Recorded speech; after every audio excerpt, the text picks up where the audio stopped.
estudantes do 9º ano. Eu sou a professora Joyce Martins, do componente curricular de língua portuguesa. Essa é a nossa aula 57, na qual realizaremos revisão e avaliação. Por isso, vamos começar!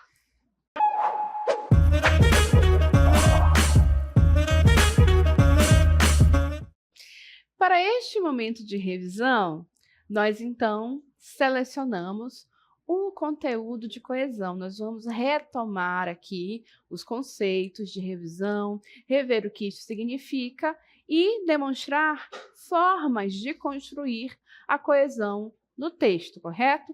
Então, retomando, o que significa coesão textual? O que esse termo, esse conceito significa? Então, olhem só. Na cartela, é um conceito semântico referente às relações de sentido que se estabelecem entre os enunciados que compõem um texto. Também é chamado de coesão textual aquilo que se refere aos modos como os componentes do universo textual, isto é, as palavras que ouvimos e ouvemos, estão ligados entre si dentro de uma sequência. Então, quando pensamos em coesão textual, temos que pensar como é que os enunciados de um texto se conectam, se juntam para formar uma sequência maior. Também devemos observar a forma como o texto vai se encadeando para que possa progredir, sem que você saia do tema, mas ao mesmo tempo sem ficar repetindo a mesma coisa, não é? Então, como é que a história, uma narrativa progride? Como é que a emissão de uma opinião vai progredindo? Como é que as partes desse texto se conectam, criando e gerando sentido? Então, tudo isso tem a ver, então, com a coesão. Em linhas gerais, podemos dizer que é a forma como as partes do texto são costuradas para que possam fazer sentido, já que a própria palavra texto significa, né, aí, no latim antigo, né, a origem da palavra texto é justamente tecido. Então, vejam que são esses processos por meio do qual nós juntamos as partes do texto, certo? E aí, para que fique um exemplo claro para vocês, nós temos aqui, num primeiro momento, um pequeno texto que tem problema de coesão. Vamos avançar, por favor? Olhem aí, quando nós dizemos aí, né, lemos este texto. Carlito partiu no barco verde. O barco era longo e forte. Carlito parou perto da árvore. Era tarde e Carlito dormia. Acordou e comeu carne de carneiro. Que calor, vou nadar.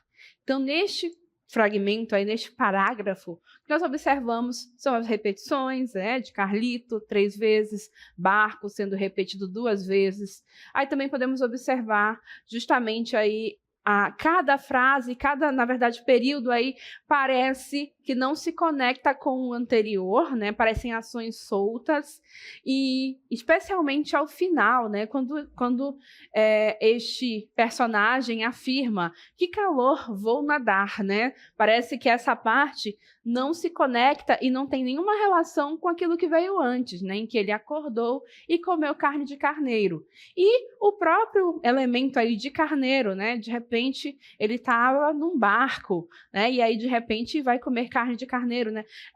Como os fatos se encadearam até chegar neste ponto também não ficam muito claros. Então, falta uma coesão, falta a inserção de alguns elementos lógicos neste texto e de conexão para que essa coesão fique presente e os sentidos deste fragmento possam efetivamente nos trazer uma mensagem, uma pequena narrativa que faça sentido, não é?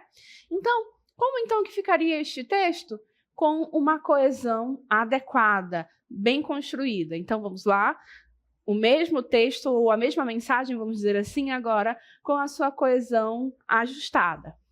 Carlito partiu no barco verde, que era longo e forte. Então, vejam que utilizamos esse pronome relativo em amarelo, que, para fazer referência, para retomar o termo barco e não precisar repetir, né? Quando vocês estudaram as orações adjetivas em outros momentos, vocês verificaram a presença da conexão por meio do pronome relativo. Então, é isto que ele faz, ele se refere a um termo, a um nome anterior, correto? Seguindo com o texto, o menino parou perto da árvore. Aí notem que eu substituí uma repetição do nome Carlito por um substantivo equivalente, menino por Carlito, correto? Então, o menino parou perto da árvore. Ficou tarde. Olhem aí justamente um elemento coesivo que traz aí essa evolução textual por meio de uma lógica, né? Então, agora eu sei que passou um tempo, ficou tarde e acabou adormecendo. E aí eu eliminei uma repetição, né, aí uma inserção de um outro termo para se referir novamente ao Carlito, né? Porque a gente já sabe que é possível, por meio da eliminação de uma parte do texto, né, de um termo do texto, eu posso suprimi-lo e mesmo assim faz sentido, é a elipse, correto? Então, olhem só, né? E acabou adormecendo. Acordou com uma fome danada. Num texto com problema de coesão, nós diríamos, né? Ele, ou então Carlito, acordou, mas aí novamente eu utilizo a elipse. Acordou com uma fome danada, com vontade de comer carne de carneiro. Não comeu porque carneiro não dá em rio. Então, notem que agora, com este porquê aí, eu explico algumas coisas, estabeleço relação de sentido. Sobrou a chance de nadar, já que ele estava perto do rio, né? O que foi bom porque fazia calor. Então, eu utilizei mais uma vez o porquê para explicar as ações. Então, vejam que agora essa história faz mais sentido, porque agora sim, nós temos a nossa coesão preservada, ok? Então, vimos com estes breves exemplos aí que a coesão é necessária e é importante para o texto. E a coesão pode ser de dois tipos. Ela pode ser do tipo sequencial, vamos avançar, por favor, quando nós temos aí elementos textuais que fazem progredir as informações do texto, estabelecendo alguns aspectos temporais e lógicos na organização textual. Por exemplo, quando a gente inseriu no nosso exemplo a expressão ficou tarde. Isso é um exemplo dessa coesão sequencial para fazer progredir as informações do texto, né? Estabelecendo aí aspectos temporais e lógicos. E também existe a coesão referencial, que são os elementos textuais empregados em referência a outros que já foram citados no texto, ou que ainda serão indicados. Ao elemento referenciado, damos o nome de referente. Então, nós vimos, né, para fazer referência aí ao nome de Carlito, utilizou-se menino, poderia ser também o pronome ele. Então, esse processo de referenciação, né? E também para evitar aí as repetições, a gente vai observando sempre que há uma palavra fazendo referência a outra que já apareceu ou, de repente, antecipando algo que ainda vai aparecer ao longo do texto, ok? Então, feita essa lembrança, vamos avançar e rever essa coesão acontecendo em um texto que nós lemos ao longo da nossa unidade e aqui vamos rever para observar a coesão acontecendo em um texto que é maior. Vamos lá, então? Então, trançados indígenas são uma forma de transmissão de conhecimento na região amazônica. Desafios arqueológicos, cestarias, produzidas no noroeste do Pará, entrelaçam tradições do passado e tendências atuais em diálogo com a natureza. E aí fiquem atentos às cores, tá bom? Porque cada cor de destaque aí significa esse processo de relação. Pode passar, por favor? Os trançados, para os Mapuera, são vegetais que são desmembrados, seguem a vida junto aos humanos e depois se desfazem, voltam para a terra, afirma o arqueólogo Igor Rodrigues, pesquisador do Museu de Arqueologia e Etnografia da USP e autor da tese Tramas da Tecnologia, Etnoarqueologia da Variabilidade dos Trançados dos Mapuera.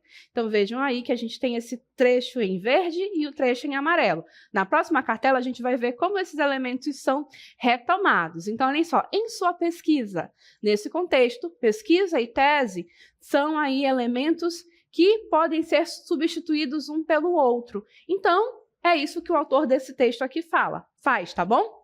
Em sua pesquisa, que foi uma das vencedoras do Prêmio CAPES de Tese de 2023, o arqueólogo, então veja que agora eu estou retomando o autor da pesquisa, é o Igor Rodrigues, é o pesquisador, correto? Né? Então, o arqueólogo estudou estampas trançadas em diversos objetos da cultura Waiwai e analisou mudanças históricas e geográficas nos padrões estilísticos. Além de impulsionar a economia da região, os artefatos trançados, agora, olhem só esse outro elemento em rosa, né? Ele vai ser retomado também em outros momentos do texto. Os artefatos trançados também perpetuam mitos e saberes tradicionais e podem servir como método de distinção social.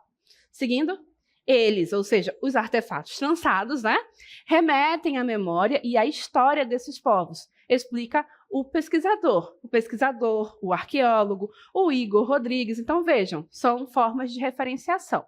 Seguindo o contexto, transmissão de conhecimento e potência. O papel das produções trançadas é estrutural na vida dos Waiwai. São utilizadas no preparo de alimentos, na caça e na coleta de vegetais, mas sua relevância, ou seja, a relevância das produções trançadas, não se restringe somente aos seus usos práticos, os usos práticos das produções trançadas. É uma forma de educar, de contar histórias, explica Rodrigues. Um exemplo nítido Avança? Isso. Um exemplo nítido da importância dos padrões de cestaria na difusão de saberes é a recorrência de estampas. A representação do fruto nas cestarias é uma forma de difundir esse conhecimento para as futuras gerações. Ao ensinar o padrão do pendúculo, ensina-se também sua importância medicinal e suas aplicações práticas. Parte final do texto. Os padrões de cestaria são ainda uma forma de distinção social, segundo Rodrigues. Se um xamã tinha um cesto com desenhos de escorpião, significava que ele tinha um contato com o espírito do escorpião, que as coisas que ele guardava ali estavam potencializadas por esse espírito. Conta. Então, nota aí que nessa parte final nós temos o nome xamã, que mais adiante 2 vezes é retomada, é referenciada pelo pronome ele, correto? Seria o ideal que 2 vezes esse termo fosse substituído pelo pronome ele? Não, mas aí notem que este é um trecho que está entre aspas, ou seja, discurso direto, a forma como o pesquisador falou. E na fala nós temos aí, né, um pouquinho mais de informalidade. Então, na fala isso pode acontecer, né, por 2 vezes repetir a mesma forma de referenciação, mas ainda assim essa referenciação fica evidente. Nota, então, que xamã é retomado, é referenciado 2 vezes pelo pronome ele nessa parte final do texto, tá? E aí, nós vimos, então, alguns exemplos de coesão neste texto, dessa referenciação, que é o que vai ser o nosso foco, coesão referencial. Havia outras formas? Certamente, porém, nós focalizamos em algumas, correto? E aí, vamos então avançar no conhecimento das formas como essa coesão referencial acontece no texto, né? Então, a coesão referencial pode ser por substituição. E como o próprio nome sugere, o que acontece na coesão referencial por substituição é que uma palavra é retomada ou precedida por outros elementos. Eu vou, então, substituir uma palavra por outra que faz referência, né? Que lhe faz referência, correto? Então, uma forma de fazer essa coesão referencial por substituição é o que nós chamamos de anáfora. E a anáfora acontece justamente quando se retoma elementos que já apareceram ao longo do texto. Então, lá na frente eu falei dos trançados Mapuera. Aí eu continuo falando, em dado momento eu vou e digo, eles servem para tal coisa. Esse elemento, esse pronome eles, se refere aos trançados Mapuera. Tá, gente? Então, é isso que a gente quer dizer quando que eu tenho uma palavra que se refere, que retoma elementos que já apareceram no texto, né?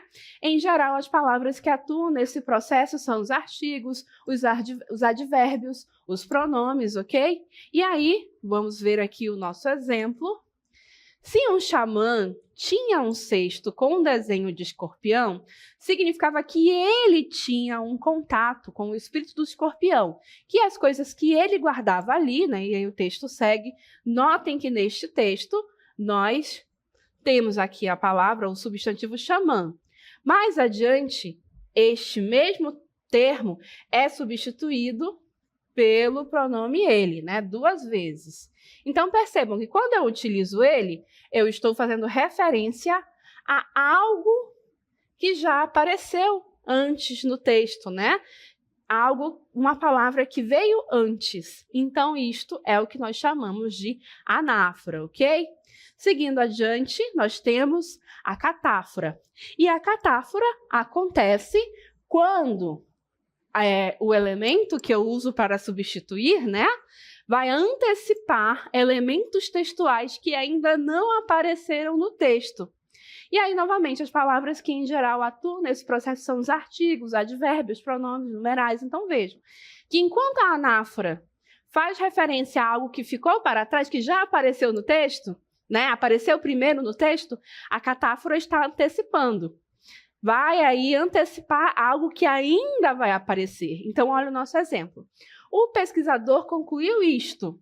Isto o quê? Os artefatos trançados têm função econômica, perpetuam mitos e saberes tradicionais e podem servir como método de distinção social. Então, vejam aqui que isto está antecipando a conclusão do nosso pesquisador aqui, né? E isto está antecipando e se refere a algo que ainda vai aparecer no texto, algo que virá depois dele. Então, isto é uma catáfora, ok?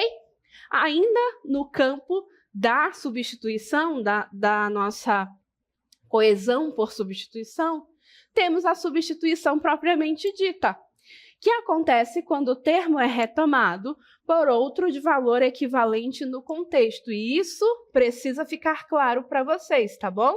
É equivalente no contexto. Em outras situações, pode ser que essas palavras não tenham relação de sentido aproximada, tá? Então, geralmente, vai ocorrer com a utilização de substantivos. Eu vou ali e substituo uso um substantivo em lugar do outro, ok? Olhem aqui o nosso exemplo. Autor da tese Tramas da Tecnologia, Etnoarqueologia na Variabilidade dos Trançados dos Povos de Mapuera. Em sua pesquisa, então vejam que neste contexto, tese, pesquisa, podem aí ser substituídos um pelo outro, porque nesse contexto possuem valor aproximado, ok? E aí, para finalizar esta aula, nós temos ainda mais um tipo de coesão, né? Até aqui foi a coesão justamente por substituição, mas há um outro tipo de coesão, que é a coesão por elipse. Então, olhem só, vamos rever o que é a coesão por elipse. Ocorre quando uma palavra ou expressão ou uma informação oracional inteira é omitida. Neste caso, não há comprometimento dos sentidos, porque o objetivo da elipse é evitar repetições cansativas e desnecessárias. Então, o que eu faço? Eu omito um termo do meu enunciado, porque pelo contexto, pela situação, aquela repetição ali, aquele termo ali ser escrito, é desnecessário, tá? Porque contextualmente eu posso recuperar. Então, olhem só o nosso exemplo. O arqueólogo estudou estampas trançadas e analisou mudanças históricas e geográficas nos padrões estilísticos. Ao finalizar sua pesquisa, concluiu que os artefatos trançados têm função econômica, perpetuam mitos e saberes tradicionais e podem servir como método de distinção social. Então, percebam aí que, neste ponto aí, olhem só, ele está falando tudo aí, é o nosso sujeito que está em destaque, o arqueólogo, né? E aí, nota que o arqueólogo é justamente sujeito, do verbo estudou. Então, é o arqueólogo que estudou as estampas trançadas. E é também o arqueólogo que, vamos aqui rever, que analisou mudanças históricas e geográficas. Então, nota que também é o arqueólogo que é sujeito deste outro verbo aqui, né? Mudanças históricas e geográficas nos padrões estilísticos. E aí o texto segue, tem esse elemento coesivo aqui para explicar, mas é uma coesão sequencial. Ao finalizar a sua pesquisa, concluiu. Nota que agora eu estou em outro período. Eu estou aqui justamente em outro período. Esse ponto seguido me mostra isso. Aí, ao finalizar sua pesquisa, concluiu. Tem um outro verbo aqui. E onde está o sujeito desse verbo? Vamos continuar a leitura. Concluiu que os artefatos trançados têm função econômica, perpetuam mitos e saberes tradicionais e podem servir como método de distinção social. Perceba que em todo esse período eu não encontro o sujeito desta oração. Porém, pelo contexto, eu consigo perceber que o sujeito do verbo concluiu seria justamente o arqueólogo. Como esse é o sujeito de todos os verbos que a gente tem aqui de ação, fica fácil perceber isto. Eu não preciso repetir o arqueólogo ou, de repente, dizer ele concluiu ou o pesquisador concluiu. Eu simplesmente faço o quê? Eu omito. E esse sinal que eu coloquei aqui significa justamente isso. Esta omissão, tá? Eu coloquei aí apenas para marcação, mas no texto original esse sinal não existe. E é isto que a elipse faz. Ela permite que você omita a inserção de um termo, de um elemento no texto que é desnecessário, vai só tornar o texto mais longo e cansativo, não é? E, mesmo assim, com esta omissão, o que eu vou ter é justamente que o meu texto faz sentido, né? O meu texto faz sentido, ele é coeso, eu não fico sem entender quem é que concluiu essas coisas sobre os artefatos. Porque, no contexto, eu sou capaz de recuperar todas essas informações, ok? Então, pessoal, dito isso, percebam que a nossa coesão referencial, que é o principal foco desta revisão, pode ser uma coesão por substituição, e aí eu tenho a anáfora, a catáfora e a substituição propriamente dita, ou pode ser justamente uma coesão por elipse, né? Por elipse. E aí, o que a elipse faz? Eu não substituo por nada, eu apenas omito, deixo de colocar ali, de inserir um trecho inteiro ali, né? Um termo inteiro, mas que não vai prejudicar a compreensão e o sentido do meu texto. Certo? Então, assim, nós encerramos este momento de revisão.